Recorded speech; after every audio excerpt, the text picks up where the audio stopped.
اے اللہ میری قبر کی وحشت کو انس سے بدل دے، مجھ پر قرآن عظیم کی برکت کے سبب سے رحم فرما اور اس کو میرا امام اور نور و ہدایت اور رحمت بنا۔ اے اللہ اس میں سے جو بھول گیا ہوں مجھے یاد دلا، جو میں نہیں جانتا اس سے مجھ کو سکھا اور اس کی تلاوت نصیب فرما دن اور رات کے وقتوں میں، اور اس کو میرے لیے دلیل بنا دے۔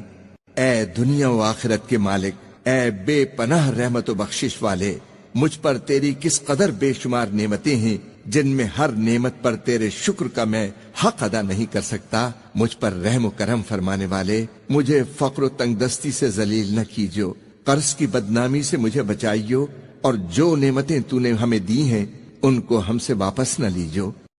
صحت و عافیت کی زندگی عطا فرما، اپنی تمام نعمتوں پر تجھے یاد کرنے، تیرا شکر اور عبادت کا پورا حق ادا کرنے میں ہماری مدد فرما۔ ہر قسم کے شر و فساد اور اس زمانے کے ہر فتنے سے میری اور تمام مسلمانوں کی حفاظت فرما، تو ہی اپنے بندوں پر رحم فرمانے والا ہے۔ اے اللہ ہمیں ہدایت نصیب فرما، ہمارے ظاہر و باطن کی اصلاح فرما تاکہ ہم گمراہیوں سے دور رہیں، اور ان مقبول بندوں میں ہمیں شامل فرما جو سچے دل سے ایمان لائے۔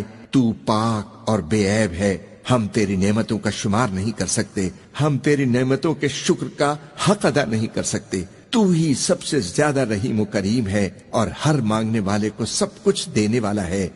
اے کریم ہمیں عافیت و سلامتی عطا فرما، اپنی اطاعت و فرمانبرداری کی ہمت و توفیق نصیب کر۔ ہماری یہ زندگی تیری امانت ہے، اس لیے برحق دین اسلام پر ایسی حالت میں ہم تیرے سامنے حاضر ہوں کہ تو ہم سے ہر طرح خوش اور راضی ہو۔ تیرے سوا میرا کوئی مالک نہیں، میرا کوئی پالنے والا نہیں، اور تیرے سوا کوئی عبادت کے لائق نہیں۔ اے اللہ تو ہی آسمانوں اور زمین کا بنانے والا ہے اور دنیا و آخرت میں ہمارا مالک و مددگار ہے۔ اس تمنا کو قبول فرما کہ سچے مسلمان کی طرح ہمارا انجام بخیر ہو، تیرے نیک اور مقبول بندوں کی رفاقت حاصل رہے۔ تو نے ہر چیز کو اپنی رحمت میں لے رکھا ہے، تو ہر چیز سے باخبر ہے۔ تیری بتائی ہوئی راہ پر ہمیں ہمیشہ چلنے، گناہوں سے بچنے اور توبہ کرنے کی توفیق عطا فرما۔ تو نے ہمیں جتنا علم دیا ہے ہم اس سے کچھ زیادہ نہیں جانتے، تو ہی سب کچھ جاننے والا ہے۔ میں تجھ سے دین و دنیا میں ہر طرح کی خیر، ہر آفت سے سلامتی اور ہر مصیبت سے عافیت کا امیدوار ہوں۔ اپنے گناہوں کی معافی کے ساتھ تیرے غضب اور دوزخ کی آگ سے پناہ مانگتا ہوں۔ اس کلمے پر میری زندگی ختم ہو۔ اشہد ان لا الہ الا اللہ وحدہ لا شریک لہ وَأَشْهَدُ أَنَّ مُحَمَّدًا عَبْدُهُ وَرَسُولُهُ۔ آمین ثم آمین۔